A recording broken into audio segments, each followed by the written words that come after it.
buildings with broken-down walls, and many of the houses that yet stood looked as though they could stand but little longer. The sun had set.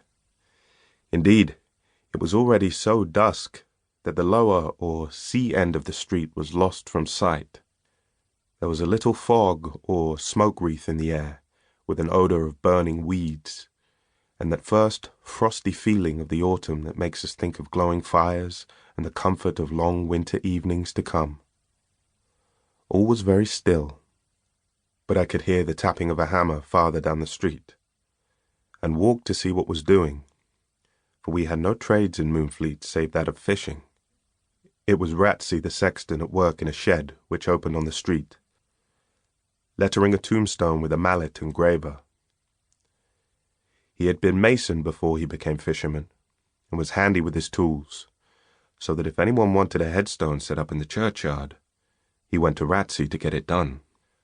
I leant over the half-door and watched him a minute, chipping away with the graver in a bad light from a lantern. Then he looked up, and seeing me, said, "Here, John, if you have nothing to do, come in and hold the lantern for me. 'Tis but a half-hour's job to get all finished." Ratsey was always kind to me, and had lent me a chisel many a time to make boats, so I stepped in and held the lantern, watching him chink out the bits of Portland stone with a graver, and blinking the while when they came too near my eyes. The inscription stood complete, but he was putting the finishing touches to a little sea-piece carved at the top of the stone, which showed a schooner boarding a cutter. I thought it fine work at the time, but know now that it was rough enough. Indeed, you may see it for yourself in Moonfleet churchyard to this day, and read the inscription too, though it is yellow with lichen, and not so plain as it was that night. This is how it runs.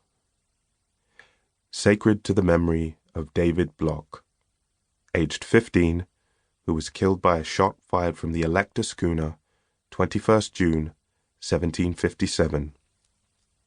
Of life bereft by fell design, I mingle with my fellow clay. On God's protection I recline, to save me in the judgment day.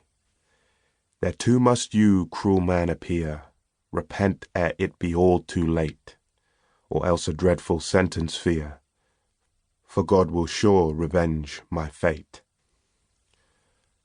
The Reverend Mr. Glennie wrote the verses, and I knew them by heart, for he had given me a copy.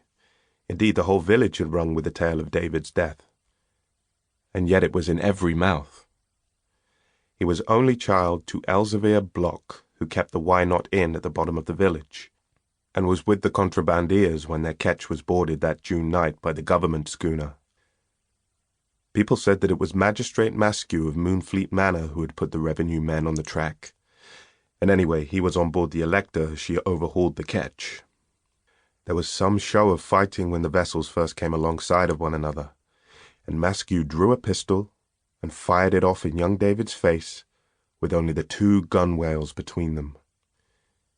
In the afternoon of Midsummer's Day, the Elector brought the ketch into Moonfleet, and there was a posse of constables to march the smugglers off to Dorchester jail. The prisoners trudged up through the village, ironed 2 and 2 together, while people stood at their doors or followed them. The men greeting them with a kindly word, for we knew most of them as Ringstave and Monkbury men, and the women sorrowing for their wives. But they left David's body in the ketch, so the boy paid dear for his night's frolic. Aye, 'twas a cruel, cruel thing to fire on such a young lad, Ratsey said, as he stepped back a pace to study the effect of a flag that he was chiselling on the revenue schooner. And trouble is likely to come to the other poor fellows taken, for Lawyer Empson says 3 of them will surely hang at next disease. I recollect, he went on, 30 years ago, when there was a bit of a scuffle between the Royal Sophie and the Marnhull. They hanged 4 of the contrabandiers, and my old father caught his death of cold what with going to see the poor chaps turned off at Dorchester, and standing up to his knees in the river Frome to get a sight of them, for all the countryside was there, and such a press there was no place on.